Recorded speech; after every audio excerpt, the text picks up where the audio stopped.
অন্ধকার ঘরের ছায়া। রাত নেমে এসেছে পাথরপুর গ্রামে।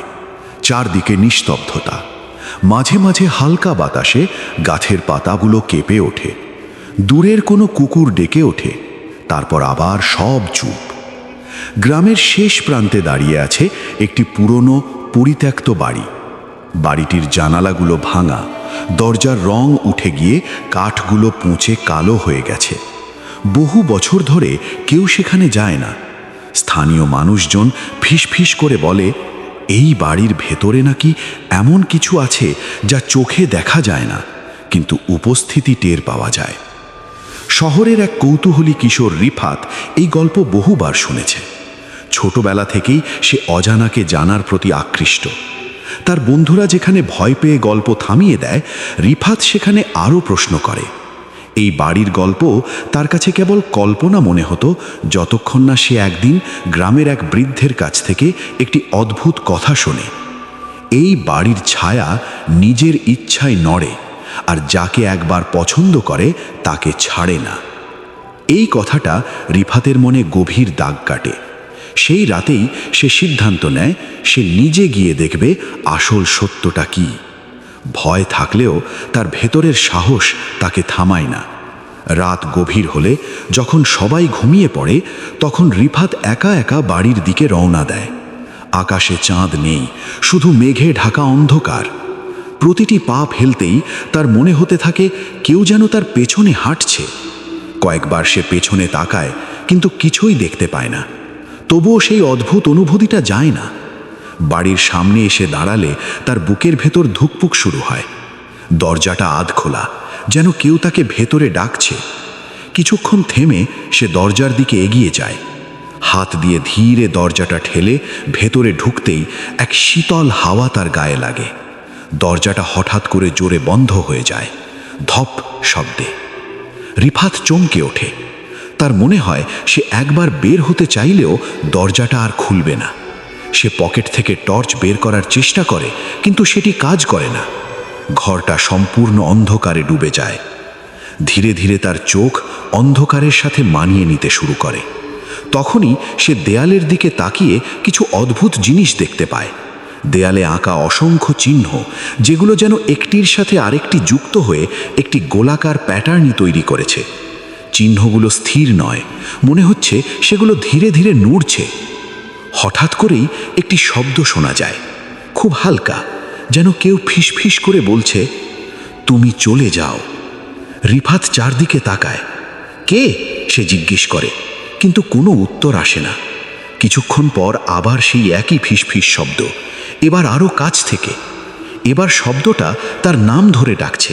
সে পেছনে ঘুরতেই দেখে ঘরের এক কোণে একটি ছায়া নড়ছে। প্রথমে সেটি দেয়ালের অংশ মনে হচ্ছিল, কিন্তু ধীরে ধীরে সেটি আলাদা হয়ে দাঁড়ায়। ছায়াটি লম্বা, অস্বাভাবিকভাবে লম্বা।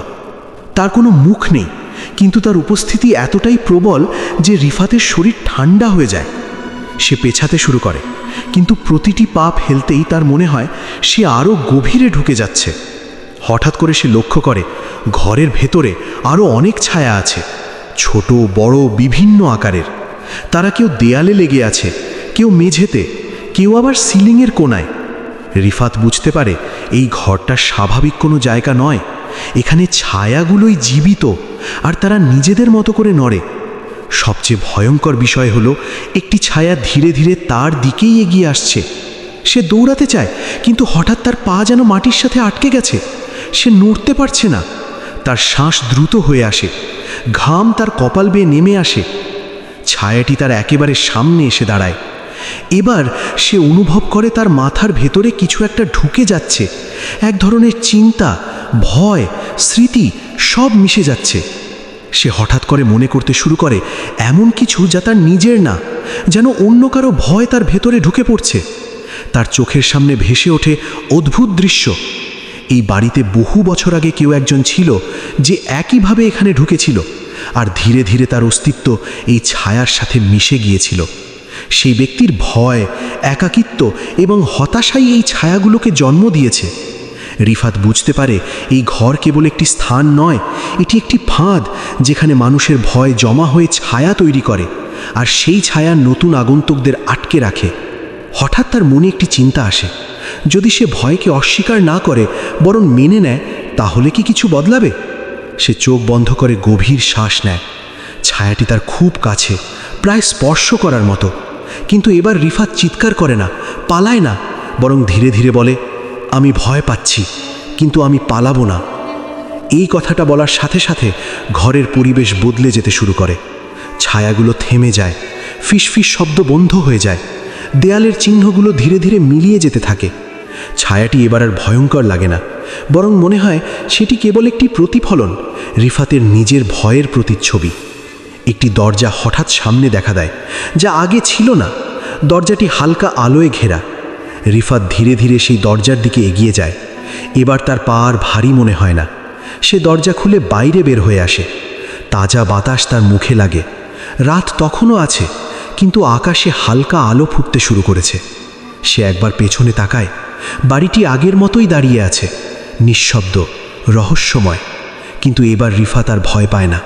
সে বুঝতে পারে সেই অন্ধকার ঘরের ছায়া আসলে তাকে হারাতে চায়নি, বরং তাকে নিজের ভয়ের মুখোমুখি হতে বাধ্য করেছে। আর সেই রাতের পর থেকে পাথরপুর গ্রামের মানুষজন যখন সেই বাড়ির কথা বলে, তখন তারা আর শুধু ভয় পায় না।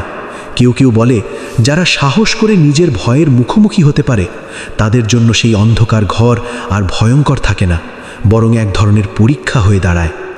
কিন্তু আজও গভীর রাতে কেউ কেউ দাবি করে, বাড়িটার ভেতরে নাকি এখনও ছায়া নড়ে, আর দরজার ফাঁক দিয়ে কেউ একজন ফিসফিস করে ডাকে, তুমি কি আবার আসবে?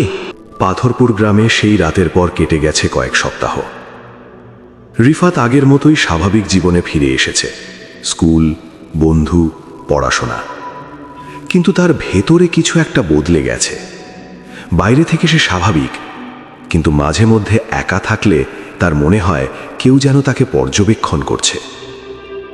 প্রথম দিকে সে বিষয়টা গুরুত্ব দেয়নি, ভেবেছিল সেই রাতের অভিজ্ঞতার প্রভাব। কিন্তু ধীরে ধীরে ঘটনাগুলো অস্বাভাবিক হতে শুরু করে। একদিন রাতে যখন সে পড়ার টেবিলে বসেছিল, হঠাৎ তার ঘরের জানালার কাঁচে টোকা দেওয়ার মতো শব্দ শোনা যায়, টুক টুক। সে মাথা তুলে তাকায়। জানালার বাইরে কিছু নেই, শুধু অন্ধকার আর গাছের ছায়া। কিন্তু তার চোখ আটকে যায় এক জায়গায়, জানালার কাছে তার নিজের প্রতিচ্ছবি, আর সেই প্রতিচ্ছবির পেছনে আরেকটি ছায়া। রিফাত দ্রুত ঘুরে দাঁড়ায়, পেছনে কেউ নেই। সে আবার জানালার দিকে তাকায়, এবার প্রতিচ্ছবি স্বাভাবিক। সে কিছুক্ষণ চুপচাপ দাঁড়িয়ে থাকে, তার বুক ধুকপুক করতে থাকে। কিন্তু সে নিজেকে বোঝায় এটা তার মনের ভুল। কিন্তু সে জানে না এই ভুল ধীরে ধীরে বাস্তবে পরিণত হতে শুরু করছে। পরের দিন রিফাত গ্রামের এক বন্ধুর সাথে দেখা করতে যায়। বন্ধু হাসান, যে তার সেই রাতের অভিযানের কথা জানে। হাসান তাকে দেখে বলে, তোর চেহারা কেমন ফ্যাকাশে লাগছে রে, সব ঠিক আছে তো? রিফাত একটু হেসে বলে, হ্যাঁ ঠিক আছি। কিন্তু হাসান থামে না। সে নিচু গলায় বলে, তুই কি আবার সেই বাড়ির কথা ভাবছিস? রিফাত কিছুক্ষণ চুপ থাকে, তারপর ধীরে বলে, না, কিন্তু ওই বাড়ি আমার মাথা থেকে যাচ্ছে না। হাসান একটু ভয় মিশ্রিত গলায় বলে, তুই একা একা ওই বাড়িতে গিয়ে যেটা দেখছিস সেটা নর্মাল না রে। গ্রামের কিছু লোক বলছে তুই যাওয়ার পর থেকে বাড়িটায় নাকি নতুন কিছু পরিবর্তন দেখা যাচ্ছে। রিফাত অবাক হয়ে জিজ্ঞেস করে, কি ধরনের পরিবর্তন? হাসান চারপাশে তাকিয়ে ফিসফিস করে বলে, রাতে নাকি জানালার ভেতর থেকে আলো দেখা যায়, আর মাঝে মাঝে কারো ছায়া নড়ে। এই কথা শুনে রিফাতের শরীর ঠান্ডা হয়ে যায়। সে মনে মনে ভাবে, সে তো ছায়াগুলোকে শান্ত করেছিল, তাহলে আবার কেন? সেই রাতেই রিফাত সিদ্ধান্ত নেয় সে আবার যাবে সেই বাড়িতে। কিন্তু এবার একা নয়, তার ভেতরে এক ধরনের প্রস্তুতি আছে। সে বুঝতে চায় এই ঘটনার আসল উৎস কি। রাত গভীর হলে সে আবার সেই পথ ধরে হাঁটে। একই পথ, একই অন্ধকার, একই নিস্তব্ধতা, কিন্তু এবার কিছুটা আলাদা।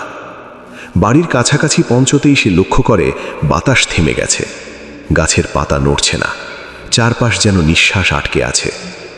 বাড়ির সামনে এসে দাঁড়ালে সে দেখে দরজাটা এবার পুরোপুরি বন্ধ, আগের মতো আতখোলা নয়। রিফাত ধীরে ধীরে দরজায় হাত রাখে। ঠান্ডা, বরফের মতো ঠান্ডা।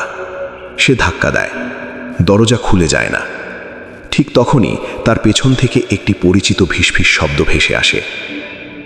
তুমি আবার ফিরে এসেছ। রিফাত দ্রুত পেছনে ঘুরে দাঁড়ায়, কিন্তু কেউ নেই। আবার সেই শব্দ, তুমি আমাদের থেকে পালাতে পারো না। এবার শব্দটা যেন চারদিক থেকে আসছে। রিফাত বুঝতে পারে এটা আর শুধু একটি ঘর নয়, এটা কিছু একটা জাগ্রত হয়ে গেছে। সে দরজায় আবার জোরে ধাক্কা দেয়। এবার দরজা খুলে যায়। ভেতরে ঢুকতেই আগের মতো অন্ধকার তাকে গ্রাস করে, কিন্তু এবার ভেতরের পরিবেশ আগের মতো নয়। দেওয়ালে যে চিহ্নগুলো ছিল সেগুলো আবার ফিরে এসেছে। শুধু তাই নয়, এবার সেগুলো আরও জটিল, আরও গভীর।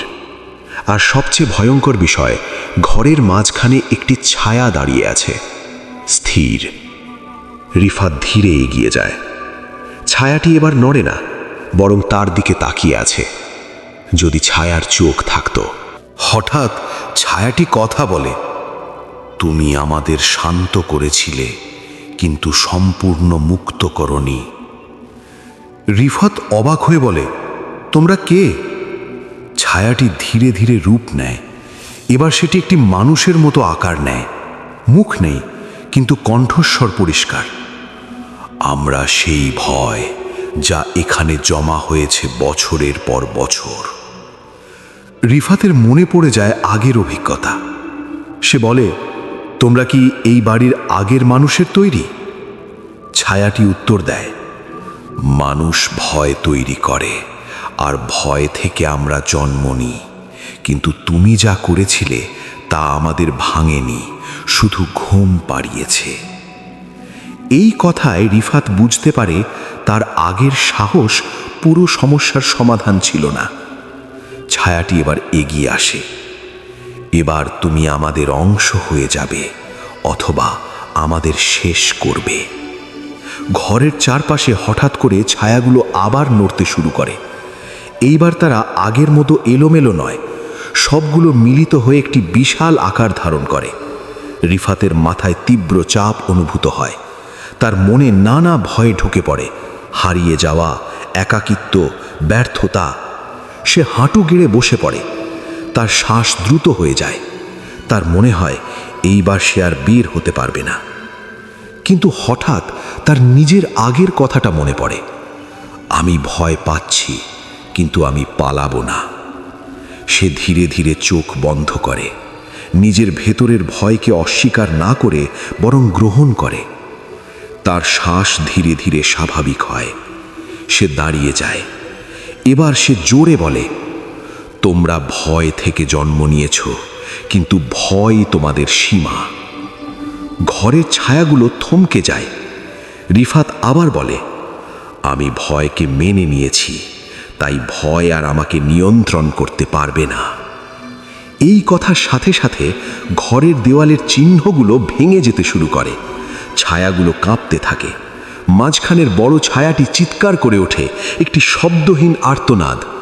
তারপর ধীরে ধীরে সবকিছু মিলিয়ে যেতে থাকে। আলো ঢুকতে শুরু করে ঘরের ভেতরে। যখন রিফাত চোখ খোলে, সে নিজেকে আবার বাড়ির বাইরে দেখতে পায়। বাড়িটি আগের মতোই দাঁড়িয়ে আছে, কিন্তু এবার তার ভেতর থেকে কোনো অস্বস্তি আসছে না। সকালের আলো ফুটে উঠেছে। রিফাত একবার বাড়ির দিকে তাকিয়ে ধীরে ধীরে হেঁটে চলে যায়। সে জানে এই বাড়ি পুরোপুরি শেষ হয়নি, কারণ ভয় কখনো পুরোপুরি শেষ হয় না। কিন্তু এখন সে এটাও জানে, ভয়কে বোঝা এবং মেনে নেওয়াই তার সবচেয়ে বড় শক্তি। সেই দিন থেকে পাথরপুর গ্রামের মানুষজন আর শুধু ভয় পায় না। কেউ কেউ বলে, রাতে যখন চুপচাপ দাঁড়িয়ে থাকে তখন নাকি বাড়িটার ভেতর থেকে আর আগের মতো ডাক আসে না। তবে মাঝে মাঝে খুব গভীর রাতে একটি নরম কণ্ঠ শোনা যায়, যে নিজের ভয়ের সাথে লড়তে শিখেছে সে আবার ফিরে আসবে। পাথরপুর গ্রামে সময় যেন আবার স্বাভাবিক গতিতে চলতে শুরু করেছে। রিফাত আগের ঘটনার পর আর কখনো সেই বাড়ির দিকে যায়নি। সে নিজেকে স্বাভাবিক রাখার চেষ্টা করে, পড়াশোনা, বন্ধুদের সাথে সময় কাটানো, পরিবারের সাথে থাকা। বাইরে থেকে তাকে দেখে বোঝার উপায় নেই যে সে এমন কিছু দেখেছে যা সাধারণ মানুষের বোঝার বাইরে, কিন্তু ভেতরে ভেতরে কিছু বদলে গেছে। রাত হলেই তার ঘুম ভেঙে যায়। মাঝে মাঝে সে স্বপ্ন দেখে, একটি ঘর, অসংখ্য ছায়া আর একটি নাম যা সে স্পষ্টভাবে শুনতে পায় না, শুধু অনুভব করতে পারে। একটি নাম যেন তাকে ডাকছে। এক রাতে হঠাৎ করে রিফাতের ঘুম ভেঙে যায়। ঘরের ভেতর অস্বাভাবিক ঠান্ডা। সে ধীরে ধীরে চোখ খোলে। চারপাশ অন্ধকার, কিন্তু জানালার পাশে একটি ছায়া দাঁড়িয়ে আছে। রিফাত শ্বাস আটকে ফেলে। ছায়াটি নড়ে না, শুধু দাঁড়িয়ে আছে। রিফাত ধীরে উঠে বসে। কে? সে নিচু গলায় প্রশ্ন করে। কোনো উত্তর নেই। সে লাইট জ্বালাতে চেষ্টা করে, কিন্তু সুইচ কাজ করে না। ঠিক তখনই ছায়াটি কথা বলে, তুমি আমাদের ভুলে যেতে পারো, কিন্তু আমরা তোমাকে ভুলব না। রিফাত চমকে ওঠে। এই কণ্ঠস্বর পরিচিত, কিন্তু আগের মতো ভয়ঙ্কর নয়, বরং কিছুটা ক্লান্ত, কিছুটা মানবিক। রিফাত ধীরে বলে, তুমি কে? ছায়াটি এবার একটু নড়ে। আমার নাম হারিয়ে গেছে। এই কথায় রিফাতের মনে অদ্ভুত অনুভূতি হয়। হারিয়ে গেছে মানে? ছায়াটি জানালার দিকে এগিয়ে যায়। যেদিন আমি সেই ঘরে ঢুকেছিলাম, সেদিন আমার ভয় আমাকে গ্রাস করেনি, কিন্তু আমার অস্তিত্ব ধীরে ধীরে মুছে গেছে। রিফাত অবাক হয়ে শোনে। ছায়াটি বলে চলে, তুমি যেটা দেখেছিলে সেটা শুধু একটি অংশ ছিল। ঘরটা আসলে একটি দরজা, যেখানে মানুষের ভেতরের ভয় জমা হয়। কিন্তু সেই ভয় একা নয়, তার সাথে থাকে স্মৃতি, পরিচয়, নাম, সব।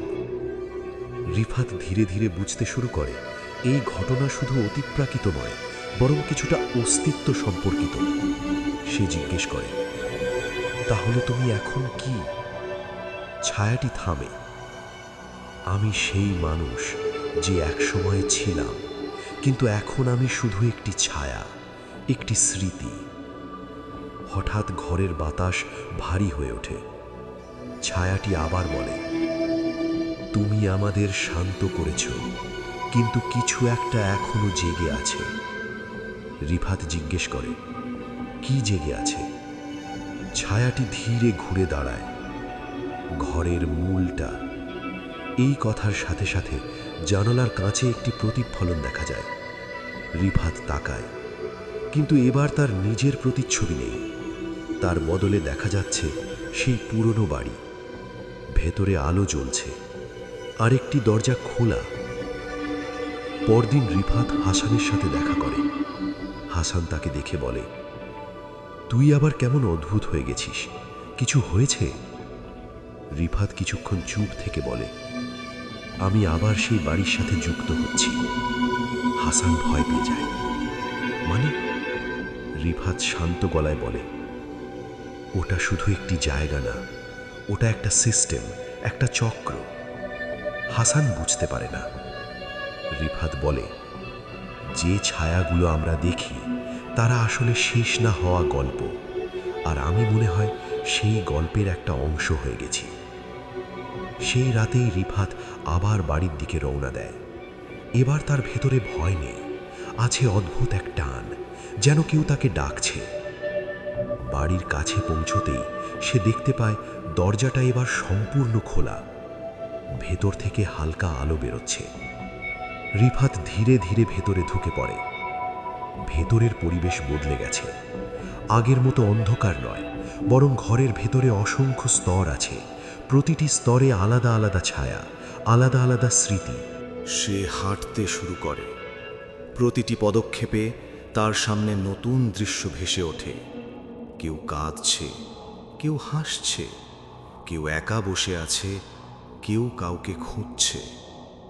রিফাত বুঝতে পারে এগুলো অতীতের টুকরো। হঠাৎ একটি কণ্ঠস্বর শোনা যায়, তুমি এসেছো? রিফাত ঘুরে দাঁড়ায়। সামনে একটি নতুন ছায়া, আগেরগুলোর চেয়ে আলাদা। এটি স্থির নয়, এতে একাধিক রূপ একসাথে মিশে আছে। ছায়াটি বলে, আমি এই ঘরের মূল। রিফাত জিজ্ঞেস করে, তুমি কি চাও? ছায়াটি ধীরে ধীরে এগিয়ে আসে। আমি কিছুই চাই না, আমি শুধু আছি। মানুষের ভয় আমাকে শক্তি দেয়, আর তোমার মতো মানুষরা আমাকে চ্যালেঞ্জ করে। রিফাত বলে, তাহলে এই চক্র থামানোর উপায় কি? ছায়াটি কিছুক্ষণ চুপ থাকে, তারপর বলে, এই চক্র থামানো যাবে যদি কেউ সম্পূর্ণভাবে নিজের ভয়কে বোঝে এবং নিজেকে ত্যাগ করতে প্রস্তুত থাকে। এই কথায় রিফাত চমকে ওঠে। নিজেকে ত্যাগ? ছায়াটি মাথা নাড়ায়। এই ঘরের নিয়ম, কেউ এখানে ঢুকলে সে তার একটি অংশ রেখে যায়, সেই অংশই ছায়া হয়ে বেঁচে থাকে। রিফাতের মনে পড়ে যায় আগের সেই মানুষটির কথা যে হারিয়ে গিয়েছিল। সে বুঝতে পারে তার আগের অভিজ্ঞতাও তাকে পুরোপুরি মুক্ত করেনি। হঠাৎ ঘরের দেওয়ালগুলো কাঁপতে শুরু করে, ছায়াগুলো আবার সক্রিয় হয়ে ওঠে। এইবার তারা শুধু ভয় দেখাচ্ছে না, তারা রিফাতকে ঘিরে ফেলছে।